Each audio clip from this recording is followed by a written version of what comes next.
Motor भी चालू थी, एसी भी चालू था, सब कुछ चालू था। गाड़ी बंद नहीं हो रही है, लॉक हो रही है लेकिन मोटर बंद नहीं हो रही है। गाड़ी भारी है थोड़ी, तो बाउंसी हो जाती है। अगर कोई ऐसा बम्प आता है तो उसमें गाड़ी थोड़ी उछलने लगती है। बट वो शोरूम वालों को अवेयरनेस नहीं, उसको अभी भी उनको कोई जानकारी नहीं है। In the market of safe choices, he chose the wild card, the VinFast VF6. Meet Mr. Manish. He came all the way from Jaipur with his VinFast VF6. Thank you for coming, sir. Thank you.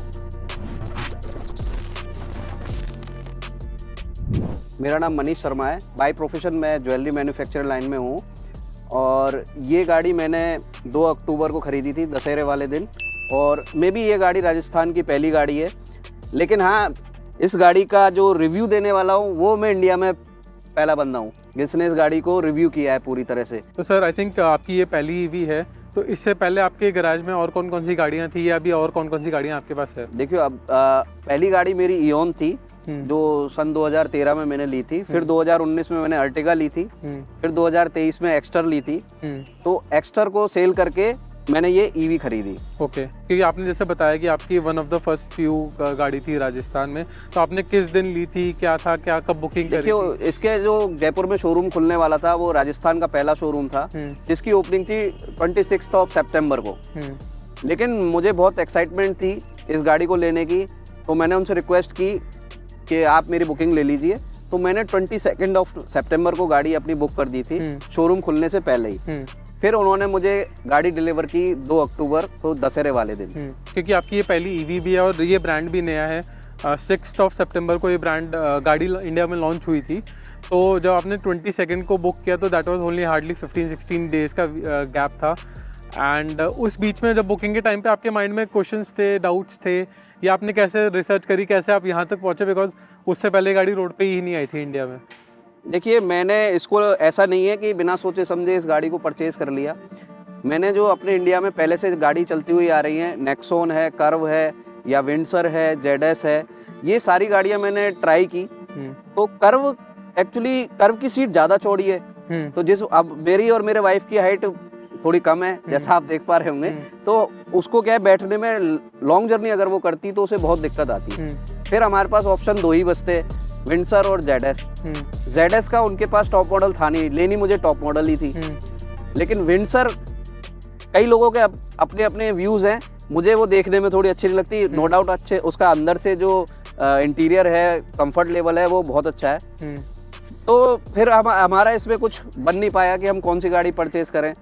तो फिर ये गाड़ी launch हो रही थी, ऐसा मैंने एक न्यूज़ में देखा। आजकल इंस्टा वगैरह पे सारी चीज़ आपके पास आ ही जाती है। तो मैंने देखा तो मैं कहा चलो पहले इसको एक बार ट्राई कर लेते हैं। ऑनलाइन मैंने देखा तो वियतनाम में काफ़ी अच्छा परफॉर्म कर रही थी गाड़ी, इंडिया में लॉन्च होने वाली थी। तो हमने कहा चलो देख लेते हैं। तो फिर जब मैंने जयपुर बात की तो उन्होंने बोला हमारा शोरूम खुलने वाला है। तो उन्होंने बोला कि आप बुकिंग अभी मत करिए, खुल जाए पहले आप चेक कर लेना गाड़ी कैसी है कैसी नहीं है। उन्होंने अपनी तरफ से अच्छा सजेशन दिया, बट मेरे को ये गाड़ी वीडियोस में बहुत अच्छी लगी। तो मैंने कहा बुकिंग तो कर देते हैं, अगर नहीं पसंद आई तो बुकिंग कैंसिल कर देंगे। तो 24 तारीख को उनके पास डिस्प्ले में गाड़ी आ चुकी थी। तो मैंने गाड़ी को अंदर से देखा, वाइफ बच्चे सबने इस गाड़ी को देखा, तो सबको बहुत अच्छी लगी ये गाड़ी। तो फाइनली फिर हमने ये गाड़ी बुक कर दी। कोई ऐसा डाउट आपको सेकंड डाउट आया कभी माइंड में, सेकंड थॉट की यार विनफास्ट लेनी चाहिए नहीं लेनी चाहिए? इवन तो सब पसंद आ रहा था फिर भी। देखिए, फिर भी क्योंकि हम इंडियन हैं तो हमारे माइंड में इफ एंड बट हमेशा चलता रहता है। वो मेरे माइंड में भी था। लेकिन जब इस गाड़ी को देखा तो मेरे को कोई ऑप्शन नज़र नहीं आया, क्योंकि इससे बेटर अब अगर आप महिंद्रा की गाड़ी पे मैं जाता तो वो अच्छी थी गाड़ी, उनकी रेंज भी अच्छी थी। बट प्रॉब्लम ये थी कि उनकी जो कॉस्टिंग है वो बहुत ज़्यादा जा रही थी, क्योंकि मैंने अभी मेंशन किया था कि लेना मुझे टॉप मॉडल ही था। तो वो टॉप मॉडल उनके 28 लाख, EV9 का शायद 31 लाख के आसपास पड़ रहा। इतना मेरा बजट नहीं था, मुझे गाड़ी अराउंड 20-21 के आसपास ही लेनी थी। और तो अभी 2 अक्टूबर से लेके अभी तक में ऑलमोस्ट 2 महीने होने वाले हैं। तो अभी आपने कितनी चला ली है गाड़ी? ये गाड़ी मैंने लगभग 5200 किलोमीटर के आसपास रनिंग कर ली है। अच्छा, तो अभी मतलब अदर देन जब सिटी के अलावा आपने कहाँ लेके गए हैं अभी तक गाड़ी है? देखिए, मैं ओरिजिनली भरतपुर का रहने वाला हूँ। तो भरतपुर भी लेके गया हूँ मैं इस गाड़ी को, और दिल्ली मेरा काफ़ी आना जाना होता है। तो ये गाड़ी शायद 4थी या 5वीं बार तो दिल्ली आ रही है। अच्छा। और नोएडा भी मैं इसको लेके गया हूँ, सिंगल चार्ज में लेके गया हूँ। तो ये कौन सा वेरिएंट है सर आपका? ये विंड इन्फिनिटी टॉप मॉडल है। ओके। एंड ये आपको ऑन रोड कितना पड़ा होगा राजस्थान में? ये विद वॉल माउंटेड चार्जर मुझे 19,78,000 रुपए की पड़ी थी। अच्छा, तो आपने वो मतलब वॉल माउंटेड चार्जिंग इंस्टॉलेशन के चार्जेस अलग थे या चार्जर के कॉस्ट थे अलग? नहीं, चार्जर 48,000 का मुझे पड़ा था इसमें, ओके, और इंस्टॉलेशन फ्री थी इसके अंदर, और अच्छा। 5 मीटर तक का वायर जो है हाँ, वो वो फ्री फ्री था। था। उसके बाद जो है वो चार्जेबल था। ओके।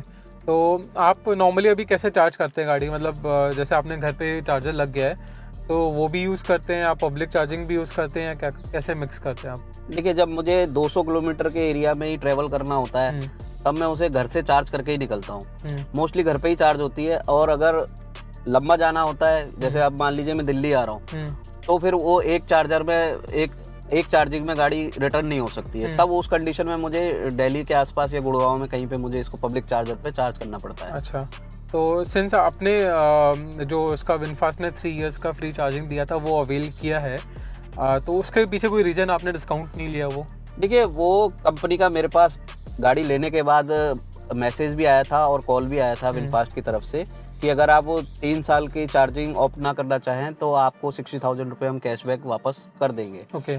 लेकिन क्योंकि मेरी रनिंग थोड़ी ज़्यादा है, और जिस हिसाब से विनफास्ट के शोरूम बन रहे हैं और कंपनी ग्रोथ कर रही है, तो मुझे लगता है कि इसके अगले 6 महीने में काफ़ी अच्छे चार्जर और शोरूम लग जाएंगे, तो तब मेरे लिए बेनिफिशियल होगा, क्योंकि अपन क्या एक साथ अगर पैसे ले लेते हैं वो कहीं ना कहीं खर्च हो जाते हैं। लेकिन एक चार्जिंग होगी हमारे पास, तो एक ये है कि अपन गए और एक गाड़ी को चार्ज में लगाया और गाड़ी चार्ज की फ्री में और लेके आ गए। क्योंकि वो 3 साल के लिए तो अभी शायद सर्विस नहीं है, आपको इंफ्रास्ट्रक्चर रेडी नहीं है, but may be after 6 months वो रेडी होगा। हाँ। तो आपके पास एटलीस्ट 2.5 साल टाइम होगा अवेल करने का। तो आपने अभी वो चार्जिंग ट्राई किया है कहीं पर विनफास्ट का?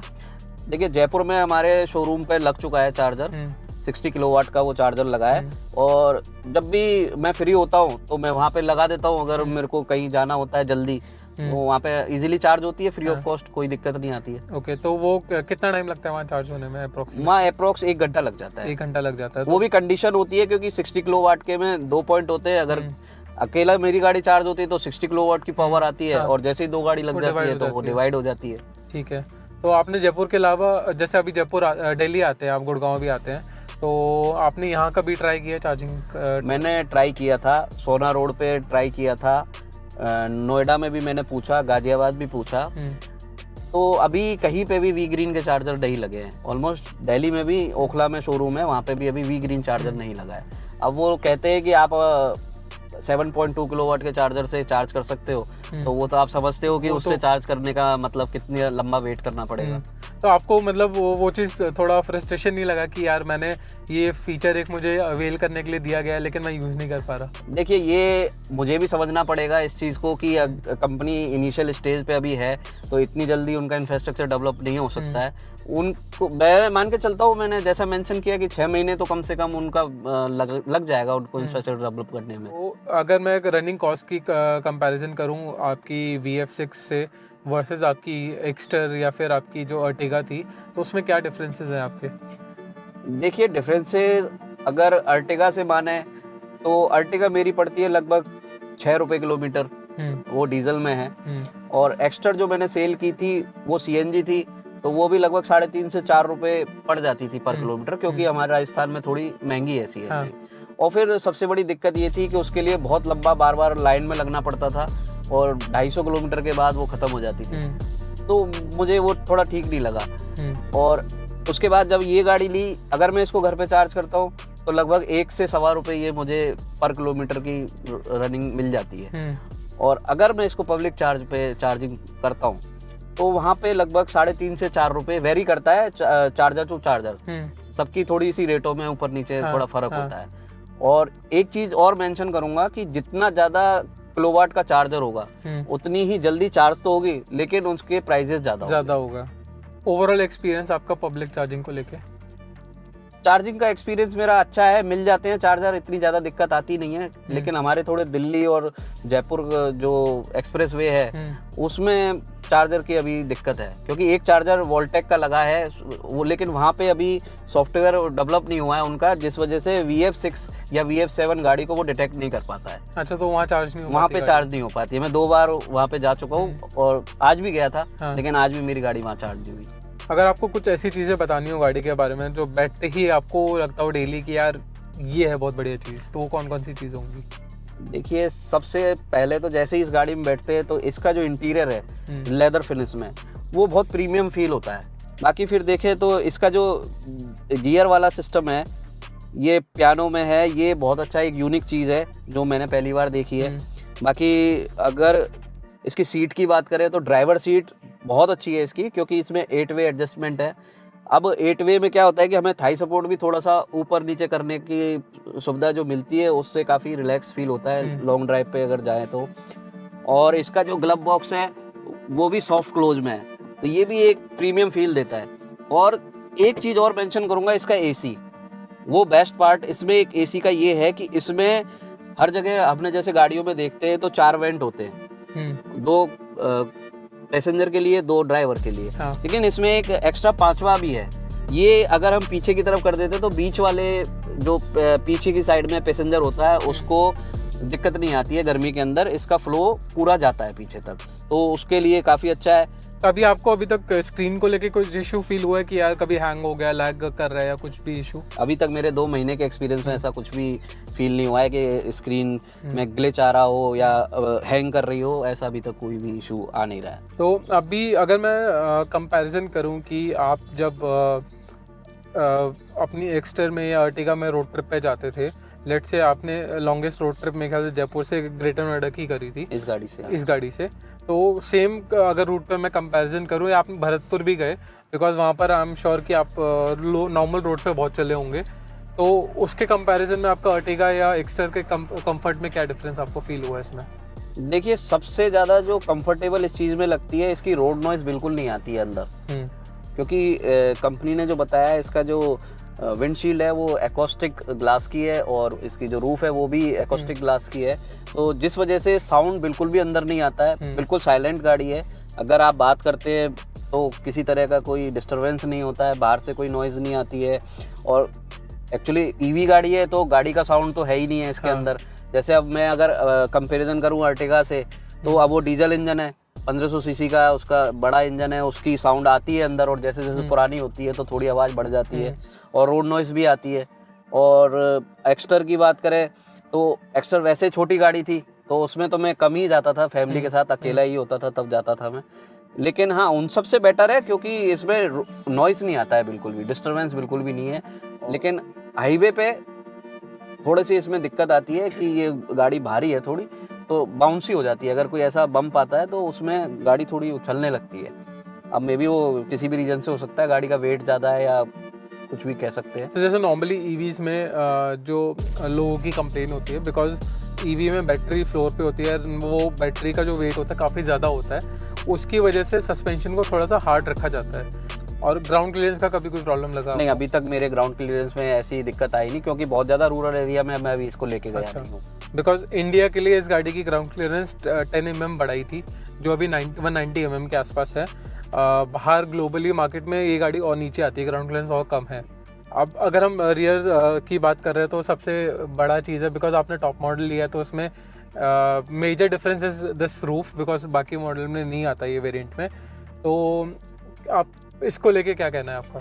देखिए, ये एक बहुत ही यूनिक चीज़ लगी मुझे और बहुत अच्छी है, एज टू एज है, इसलिए इसको इन्फिनिटी मॉडल बोलते हैं। तो रात के टाइम जब बच्चे इसमें से बाहर देखते हैं तो उनको बहुत अच्छा लगता है, चांद दिखता है, तारे दिखते हैं, जो भी है, तो एक थोड़ी स्पेशियस सी लगती है गाड़ी, खुली खुली सी, अच्छा लगता है देखने में। तो ग्लास को लेके आपको कभी ऐसा नहीं लगा कि यार नॉर्मली गाड़ियों में क्या होता है कि रूफ मेटल का ही होता है तो थोड़ा स्ट्रेंथ रहती है, एंड ग्लास की वजह से शायद ये सेफ्टी हैज़ार्ड हो या फिर गर्मियों के टाइम पे थोड़ा इशू हो सकता है, कोई ऐसा फीलिंग आपको? देखिए, जो इस बारे में मैंने कंपनी में जब ली थी गाड़ी तब बात करी थी, तो उन्होंने बताया था कि इसका ग्लास जो है काफ़ी मजबूत बनाया गया है, ऐसी कोई दिक्कत आएगी नहीं कि आपने कोई छोटा सा पत्थर फेंका और गाड़ी का ग्लास टूट गया। क्योंकि आप भी समझते हो, अगर कंपनी इतनी महंगी गाड़ी बना के बेच रही है तो इतना वीक पॉइंट तो रखेगी नहीं कि गाड़ी को नुकसान हो जाए। और रही बात गर्मी की, तो अभी गर्मी मई जून में तो मैंने इस गाड़ी को चलाया नहीं है, तो पता नहीं है उस टाइम कैसा रिस्पॉन्स होगा। बाकी जब मैंने गाड़ी परचेज ही की थी तब उस टाइम गर्मी थी, 40 डिग्री के आसपास जयपुर में टेम्परेचर था, लेकिन इसके अंदर ऐसे सनलाइट को ज़्यादा फील हो नहीं रही थी कि गर्मी लग रही है या अंदर हीट आ रही है, कुछ ऐसा मुझे नहीं लगा। इसके साथ कंपनी ने एक ब्लाइंड भी दिया था, मैंने आपका वीडियो भी देखा था जिसमें आपने वो ब्लाइंड किसी की हेल्प के साथ लगाया था। कि वो चीज़ कंपनी की एक थोड़ा सा मैं नेगेटिव मान सकता हूँ, क्योंकि उन्होंने जो कर्टेन भी दिया है वो भी कुछ इस तरह का है कि आप अकेले तो उसको लगा ही नहीं सकते। वो बेसिकली एक मेकशिफ्ट अरेंजमेंट है, बिकॉज बाहर तो ये नॉर्मल है, काफ़ी गाड़ियों में ब्रांड्स में आता है विदाउट ब्लाइंड, बट इंडिया में क्योंकि एक वो हीट है, ऑब्वियसली एक मेंटल वो भी है कि हमने अभी तक गाड़ियाँ ऐसी देखी नहीं है जिसमें ब्लाइंड नहीं आता, नॉर्मली ब्लाइंड होता है स्लाइडिंग वाला, तो वो एक हो सकता है इशू। कोई ऐसी चीज़ आपको पीछे कि आपको लगे कि यार ये चीज़ थोड़ी बेटर हो सकती थी?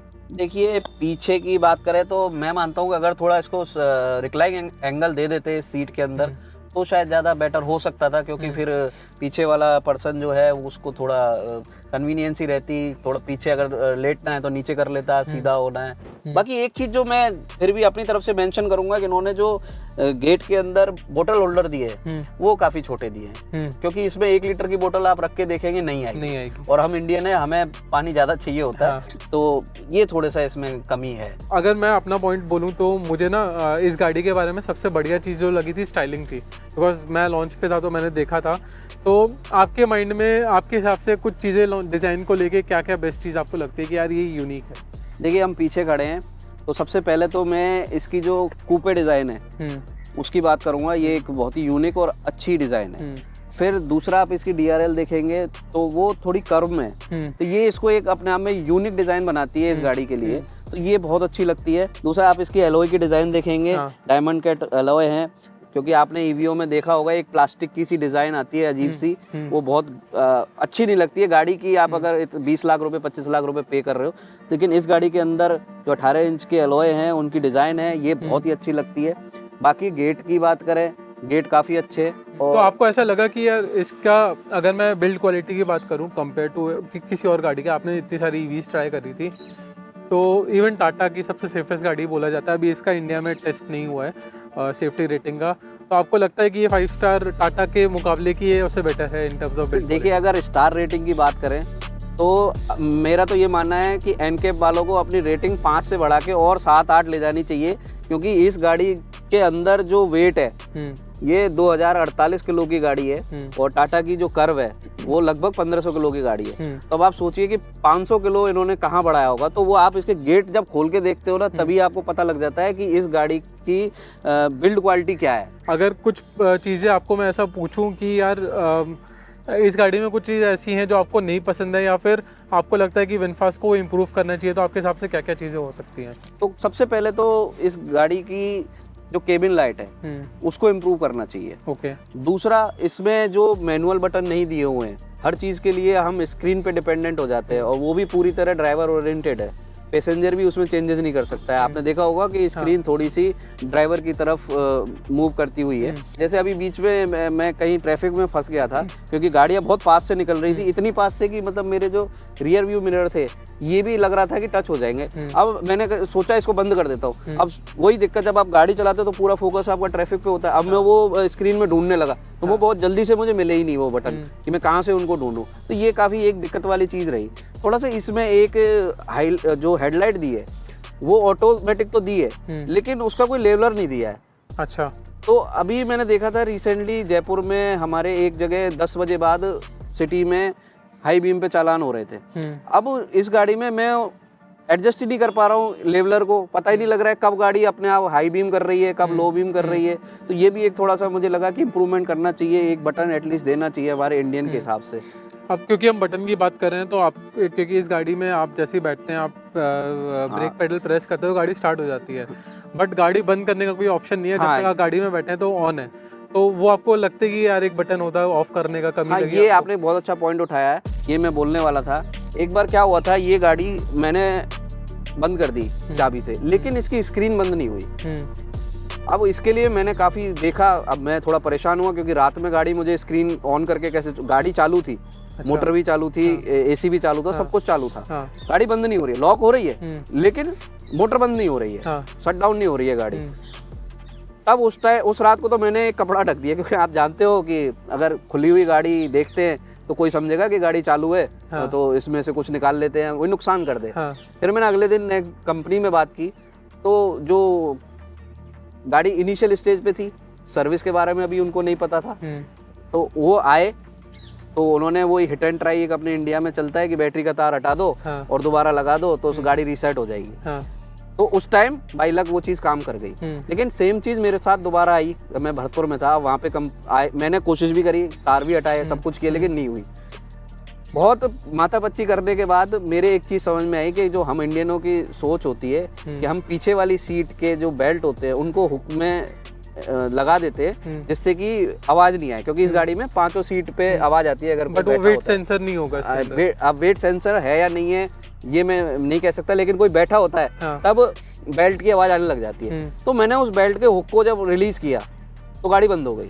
तो या तो गाड़ी ये मान के चल रही होगी कि कोई अंदर बैठा है अभी, तो इसलिए वो गाड़ी बंद नहीं हो रही थी। हाँ। अब ये क्या है, इसका मुझे थोड़ा सा समझ में नहीं आया कि ये किस रीजन से था। ठीक है, ये मुझे भी पहली बार पता चला है कि ऐसा कोई इशू हो सकता है। बट हाँ, ये एक सेफ्टी फीचर हो सकता है, बिकॉज कई बार लोग अपने पेट्स को, बच्चों को गाड़ी में छोड़ के नहीं, जाते उसके लिए इसमें पेट मोड है। हाँ, वो एक पेट मोड है, बट फिर भी एक वो होता है कि बच्चों को छोड़ के जाते हैं, कुछ होता है तो हो सकता है कि सीट बेल्ट लगी है तो वो गाड़ी बंद ना हो ड्यू टू सेफ्टी रीजन। अब वो दिया हुआ है, गलती से हुआ, बग है, वो मैं बट वो शोरूम वालों को अवेयरनेस नहीं, उसको अभी भी उनको कोई जानकारी नहीं है। आज की डेट में मैं आपको बोलूँ कि आपके पास 20 लाख रुपए हैं, आपके पास ये गाड़ी नहीं है, आपको गाड़ी लेनी है, तो आप अभी भी एक्सपीरियंस के बाद विनफास्ट ही लेंगे या कोई और ब्रांड लेंगे? नो डाउट सर, मैं दूसरी गाड़ी की तरफ देखूंगा भी नहीं। अच्छा, तो आप विनफास्ट PF6 मैं यही गाड़ी लूंगा। So this was all about VinFast PF6 from the owner Mr. Manish, and if you are also part of India's growing EV community, connect with us, share your experiences. Till then, don't forget to like this video and subscribe to our channel. Keep watching EV5. Thank you.